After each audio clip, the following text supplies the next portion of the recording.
શું તમે પણ વટાણાના છોતરાને કચરામાં ફેંકી દો છો? તો આ વિડીયો ખાસ જોજો।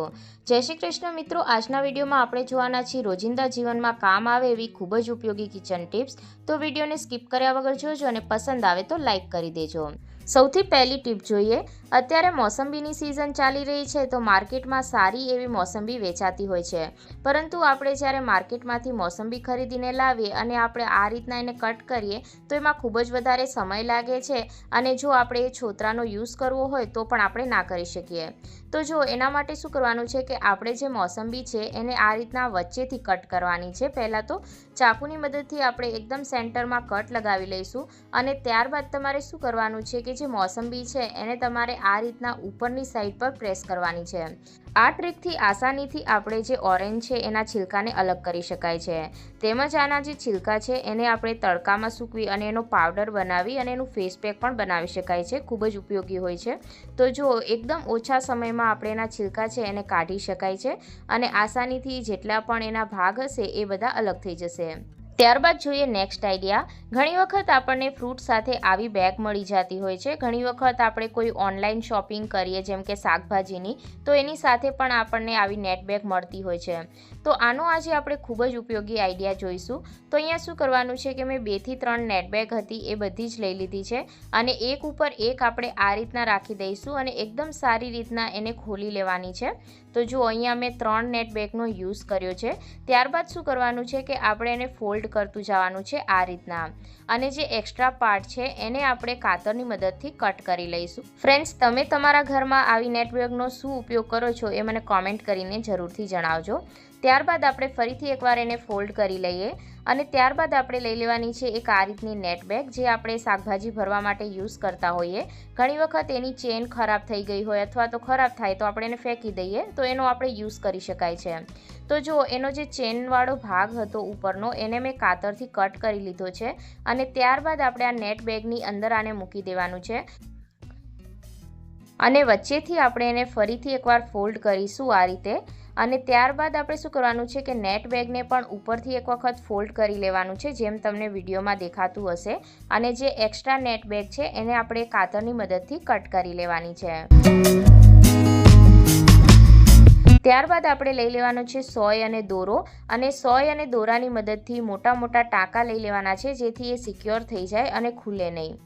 તો જો આનો ઉપયોગ આપણે ઘરમાં કઈ રીતે કરી શકાય છે, તો આપણા ઘરમાં ઘણા બધા એવા વાસણ હોય જેમ કે નોનસ્ટિક છે, આપણે એને હાર્ડ સ્ક્રબથી વોશ કરીએ તો એના ઉપરનું જે કોટિંગ હોય એ નીકળી જાય છે। તો એને વોશ કરવા માટે તમે આનો ઉપયોગ કરી શકો છો। જો આ રીતના થોડું આપણે ડિશ લિક્વિડ અથવા તો સોપ તમે જે પણ યુઝ કરતા હોય એ લગાવી લેવાનો અને ત્યારબાદ આનાથી જો તમે વાસણ ધોશો તો એકદમ સારી રીતના ક્લીન પણ થઈ જશે અને જે નોનસ્ટિક વાસણ હશે એના કોટિંગને પણ બિલકુલ નુકસાન નહીં થાય। તો અહીંયા હું તમને વોશ કરીને પણ બતાવી રહી છું કે કેટલા સરસ રીતના જે વાસણ હોય એ ચમકી જાય છે, સાથે આમાં આપણે કોઈ પણ લિક્વિડ વગેરેનો યુઝ કરીએ તો એકદમ સરસ રીતના ઝાગ પણ થશે। એક વખત તમે પણ બનાવીને ટ્રાય જરૂરથી કરજો, તમને પણ વાસણ વોશ કરવામાં ખૂબ જ મજા આવશે।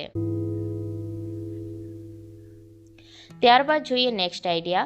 આપણે ઘણી વખત એકસાથે વધારે ડુંગળી ભરી લેતા હોઈએ તો શું થાય કે અમુક ડુંગળી છે એ અંકુરિત થઈ જતી હોય છે અને ઉગી જતી હોય છે।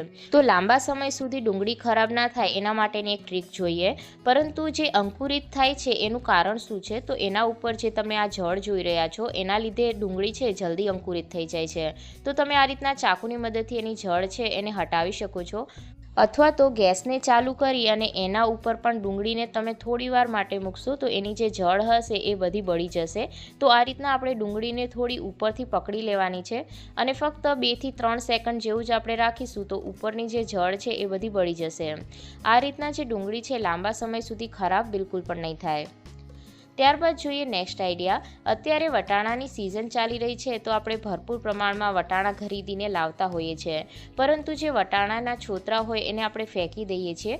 પરંતુ આજે હું તમને આનો ખૂબ જ સારો એવો એક ઉપયોગ બતાવીશ। તો જો અહીંયા મેં વટાણાના છોતરા લઈ લીધા છે। હવે શું કરવાનું છે કે આપણે જે સારા વટાણાના છોતરા છે એને લઈ લેવાના છે અલગ પ્લેટમાં, અને જે ઉપરનો એનો ડંઠલવાળો ભાગ હોય એને આપણે હટાવી દેવાનો છે. તો જે એકદમ કૂણા હોય એ આપણે લઈ લઈશું, અને આપણે અત્યારે જેટલા પ્રમાણમાં યુઝ કરવા હોય ને એ પ્રમાણે તમે લઈ શકો. એવું નથી કે બધા જ વટાણા તમારે લેવાના. તો હું અત્યારે થોડી માત્રામાં બનાવી રહી છું, એટલા માટે હું અત્યારે થોડા વટાણાના જે છોતરા છે એને અલગ કાઢી લઈશ. આ આઈડિયા દરેક ગૃહિણી માટે ખૂબ જ ઉપયોગી છે, તો વિડીયોને સ્કીપ કર્યા વગર જોજો. તો જો અહીંયા મેં વટાણાના છોતરા છે એને અલગ કાઢી લીધા છે. ત્યારબાદ આપણે એને એક તપેલીની અંદર રાખી દઈશું, અને એની અંદર આપણે 1 થી 2 ગ્લાસ જેટલું પાણી ઉમેરી અને એને આપણે બોઇલ કરવા માટે મૂકી દેવાના છે. તો ગેસને મેં ચાલુ કરી લીધો છે, અને તમે જોઈ શકો છો કે વટાણાના છોતરા બોઇલ થઈ ગયા છે.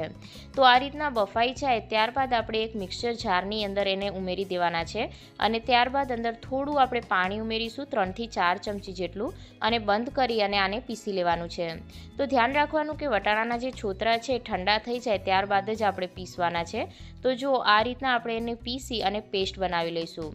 આ પેસ્ટને તમે ફ્રીજની અંદર રાખી શકો છો 15 થી 20 દિવસ સુધી, અને એનો જ્યારે પણ તમને જરૂર હોય ત્યારે ઉપયોગ કરી શકો છો.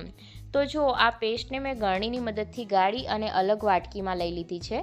ત્યારબાદ આપણે એની અંદર 1 થી 1.5 ચમચી જેટલો બેસન ઉમેરી દેવાનો છે, અને 2 ચમચી જેટલું આપણે એની અંદર કાચું દૂધ ઉમેરી દઈશું. આ બધાને એકદમ સારી રીતના મિક્સ કરી લેવાનું છે. વટાણાની અંદર ભરપૂર માત્રામાં ફાઇબર રહેલું હોય છે, તો આનો ઉપયોગ આપણે અત્યારે કરવાના છીએ ફેસ પેક તરીકે.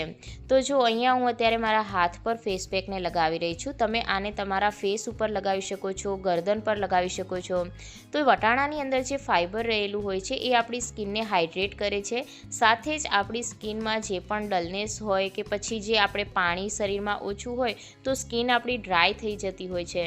વિન્ટરમાં પણ ઘણી વખત સ્કિન ડ્રાય થઈ જાય છે, તો એના માટે આ ખૂબ જ ઉપયોગી છે. તો અહીંયા 15 થી 20 મિનિટ બાદ સુકાઈ જાય ત્યારબાદ આપણે પાણીનો સ્પ્રે આ રીતના કરી, અને હું તમને છે ને અત્યારે બતાવી રહી છું. હું વોશ નથી કરી રહી જેથી તમને લાઈવ રિઝલ્ટ અહીંયા દેખાય.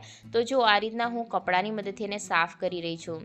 તો અહીંયા તમે એક જ વખતની અંદર રિઝલ્ટ છે નોટિસ કરી શકતા હશો. આપણે પાર્લરમાં જઈને ખૂબ જ મોંઘા ભાવના જે ફ્રૂટના ફેશિયલ હોય એ કરાવતા હોઈએ છીએ, પરંતુ આ પણ ખૂબ જ ઇફેક્ટિવ છે, જેને આપણે કચરામાં ફેંકી દેતા હોઈએ એની જ ઉપયોગ કરીને આપણે આપણી સ્કિનને એકદમ વ્હાઇટનિંગ આપી શકાય છે. અહીંયા તમે જોઈ શકો છો કે હાથમાં કેટલો ડિફરન્સ છે. ત્યારબાદ જોઈએ નેક્સ્ટ આઈડિયા. તો મેં અહીંયા એક કોટનનો રૂમાલ લઈ લીધો છે. તમારી પાસે જે પણ કોટનનું કપડું હોય એ લઈ લેવાનું. એની અંદર આપણે અડધી ચપટી જેટલો અજમો રાખી દઈશું. 2 થી 3 એની અંદર લવિંગ ઉમેરી દેવાના છે, અને 2 અહીંયા મેં કપૂરની ગોળીઓ લીધી છે, જેને આપણે હાથની મદદથી થોડું ક્રશ કરી લેવાનું છે. અને ત્યારબાદ આપણે આની એક પોટલી બનાવી લઈશું. તો આ રીતના આપણે પોટલી બનાવી લેવાની છે. રૂમાલ પર આપણે ગાંઠ લગાવી દઈએ. ધીમે ધીમે ઠંડી વધી રહી છે, તો નાના બાળકોને તરત જ શરદી ઉધરસ થઈ જતું હોય છે. તો તમે છે ને આ પોટલી બનાવી અને જ્યાં બાળકોનું સ્ટડી ટેબલ હોય અથવા તો જ્યાં બાળકો સૂતા હોય, જેમ કે તકિયા નીચે તમે રાખી શકો છો, જેથી બાળકોને બિલકુલ પણ શરદી કે ઉધરસ નહીં થાય.